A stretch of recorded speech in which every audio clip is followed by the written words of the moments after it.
Hey everyone, it's Ben Hardy here, and in today's going to be reviewing the all-new Lexus RX 500H. Before we get in this video though, I want to give a huge shout out and thank you to the Larch Miller Lexus here in Murray, Utah for giving me some time with this RX. I'm going to include a link to their inventory in the description down below so you can check out what they have currently. And then on a side note, if you want to save time and money the next time you purchase a car, link to my car buying guide in the description down below. Let's get into it.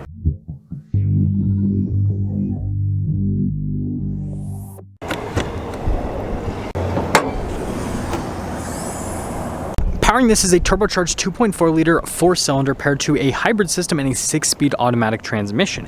Fuel economy is 27 around town and then 28 on the highway, with power outputs being 366 horsepower and then 406 pound-feet of torque. Now, before we go to the front end, I do want to mention, if you want to see more videos just like this, then I recommend you subscribe because I post content every single day. So starting with the hood, if you guys are wondering, this one is finished in copper crest, just like the 350 that I just filmed. It's a pretty interesting color overall. But yeah, look at how crazy those body lines are. And then coming down below, you guys can see the RX's headlights. I'm a huge fan of the new design. It just looks like a lot more modern, a lot sharper compared to the previous version of the RX. And you can see the fog light down below with all this blacked out trim. And then look at the grille. Notice how it goes from being body painted to blacked out. And then notice how the Lexus logo, it's normal. Usually there's blue to signify that it's a hybrid, but just normal. Putting it all together, I love the front end design, and I'm glad that with the hybrid there's no like substantial changes, so it's kind of a sleeper in that way. Now come around the side here, our tire and wheel setup is 235/50/21 in the front and over in the rear as well. And I think this is a pretty interesting design for a Lexus. I've never seen a wheel quite like this before on a Lexus. Now this is pretty cool here with the fender flare. Just look at how that looks. And then we have our F Sport badge here on the side. You can see the mirror cap blacked out. And then also on top of the door handle is also blacked out. And then here's your full side view with the RX. Having the body painted fender flares and everything, I think it really helps out. And this paint color really accentuates the body lines. Now here's the key fob for the RX. You guys can see we've got our unlock function or lock function, the opening for the hatch, and then the Lexus logo. Well, you can kind of see the Lexus logo there on the back, but we'll pop the hatch open. Now popping into the hatch area, this is one of the big benefits of the RX, is it's very spacious back here. You guys can see we've got a cargo cover here at the top, and then notice we've got these to throw down the seats for more storage. And if we lift this up, you can see we've got a spare tire and everything underneath. And then when you're all done, just press this button right here and that'll lower the hatch right back down. Now, I think this is really cool with the taillight design, and then now with the modern Lexuses, they like to do light bars. Notice the Lexus logo there, and then RX 500H Direct 4 badging down below. And then we have our parking sensors here at the bottom. Wrapping things up, let me know what you guys think about the design, and I think this is really subtle again for a hybrid. They haven't done anything crazy with like badges or styling or anything. It looks like other RXs. Now taking a look at the door panel here, I really like the insert at the top, and then you guys can see the leather trim down below, and then electronic release. You probably saw that earlier, but if you have to do it manually, you can pull this a couple times and that'll manually open up the door. And then here are the seats, notice perforated all down the center, and then you guys can see here on the side as well with the suede inserts. I think those look great. Now the front seat is pushed back a little bit further than where I would normally have it, but anyways, legroom's good. You got a little storage pocket here, and then you can see we've got vents. We have our own climate zone here in the rear. We've got heated and ventilated seats as well as some USBs. And of course, we've got our, I would say like slightly over-engineered cup holder armrest center console thing. And for those of you wondering, headroom's good back here too. Now taking a look at the front door panel, you can see again at the top with the suede, and then yeah, look at the leather trim down below. All of our window controls, by the way, you get your mirror adjustments. They do power fold in as well, and then the mirrors do have blind spot monitoring. F Sport there at the top of the seat, and then you can see perforated all down the center portion again with the suede on the side. Got our power adjustments right here, and then pretty cool looking pedals, that's for sure. We've got the gas cap release here with the hatch release, and then we've got our memory seat function, and then the steering wheel itself is power adjustable.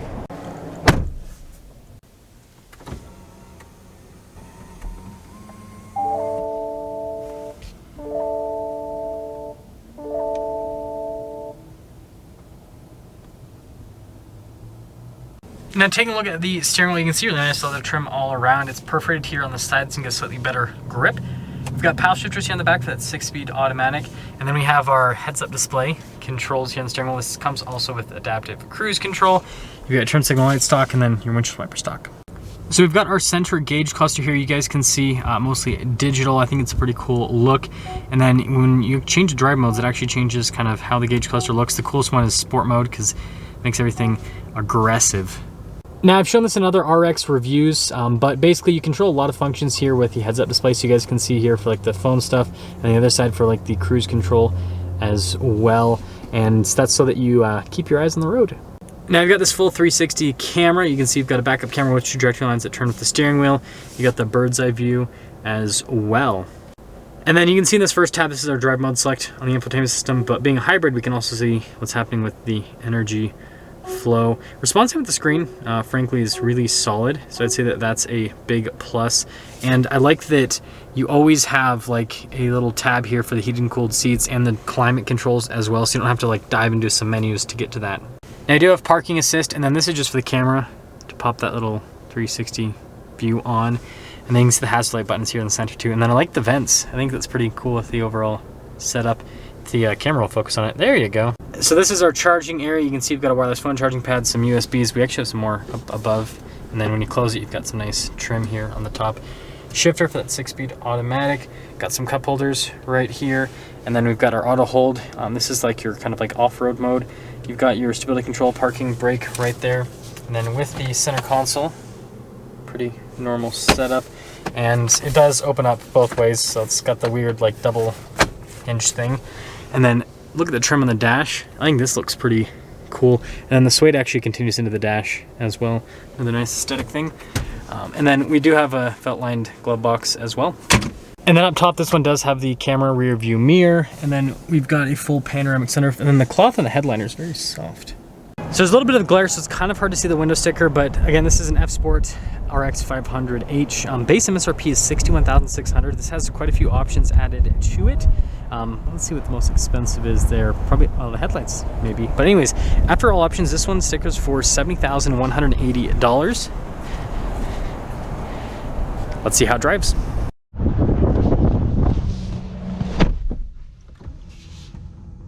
Well, let's talk about visibility before we set off. Here's visibility of the hood, and hopefully you can now see the heads-up display. Both the mirrors, which do have blind spot monitoring, and throughout the rest of the rear. And with that being said, I guess we're going to reverse off. I do love how it fills in underneath the car with the 360 camera. Because it's, I don't know, maybe some of you are gonna think it's gimmicky, but I think it's pretty cool because then it kind of, I don't know, lets you know a little bit more of what's happening. I think it makes parking a bit easier. That is for sure. Oh, I guess we got to go through this mess again. Look at that, easy. Now we can see the energy flow. Hopefully you guys will appreciate seeing that. Right now we're in full electric mode, by the way, it looks like. So that's interesting. Seat comfort's really good with this. I feel like these seats are a little bit more aggressive than the last, because I did an RX Luxury the other day. I think these F Sport seats are a little bit more aggressive. Like they're not as comfortable as the luxury seats. I will say it's really smooth. Okay, so we are getting up and moving here with the RX 500H. Really smooth so far. Yeah, so suspension is really comfortable. Again, the F Sport package is supposed to kind of, you know, dial things in more towards the sporty side, so it usually makes things a little bit firmer and everything. But this is just pretty comfortable. So after driving this for a little bit more, something I've noticed is this actually reminds me a lot of the Acura NSX with how that kind of feels. And this obviously doesn't have nearly as much power. It's not a supercar, it's an SUV. But what the NSX did with its hybrid system is it used the hybrid part to like fill the torque gaps between the gears to make it so it was like smoother and it felt quicker and everything with the transitions. And it seems like Lexus has done the same thing with this powertrain, because it's super seamless from one gear shift to the next. And again, it feels like the torque gap is getting filled. So we're gonna pop into sport mode.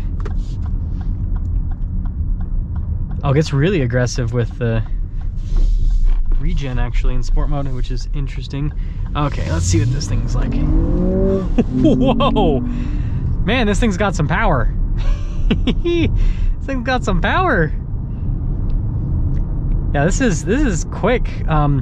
I mean, here's the deal is, I think that like most of like the oomph comes right off the line. Once you're like up and moving, it still does feel more powerful than like the regular 350, but it's not like as big of a difference as I would expect. And my guess, this is just my guess, I'm guessing that you get like the initial shove off the line, right? That's all electric power, and then once you're up and moving, I'm guessing the electric side of things kind of pulls back a little bit, and so then at that point you're getting, you know, most of the power just from the engine itself. So that's why it might not feel like way faster than the, you know, RX 350. It feels faster, but like, and also it's gonna be heavier, right? It's because it's a hybrid. So yeah, this thing's fun. Setting things up, I really like this. So I was kind of all over the place coming into this review. I wasn't sure what to think about this because it's not a plug-in hybrid, it's just a regular hybrid. And I think that that's what a lot of people are wanting is the regular hybrids, because the plug-in hybrids have been shown to kind of, it's not like they're super problematic, but it seems like there's been a lot of reliability issues with different, and I'm not talking about Toyota's products, Lexus products, I'm just talking about in general in the car industry. So I think there's been some issues with the plug-in hybrids. And the other thing is with the plug-in hybrids, they have so much more power from the electric side of things that it's not as seamless as a regular hybrid with the acceleration. Like, this is really seamless. It feels like we just get a little boost, basically. And I mean, here, like at low speed, this really, that really shows it. And it sounds pretty cool too. I'm sure that audio is piped in, but I think it sounds pretty cool. Yeah, it's filling in. So I think that's a good way to sum things up. I think that the biggest benefit with this hybrid system is it fills in the torque gaps with this powertrain with the gear shifts, and then also like, so initially, you know, this takes a second for the turbos to spool up, so you're getting electric power to make it so it feels more linear rather than the lag feel you get in the regular RX. So I think that's a big benefit. And then, you know, again, like I said, between the gear shifts, it seems like it fills in the torque gaps. So I really like it. Let me know what you guys think about the new RX 500H.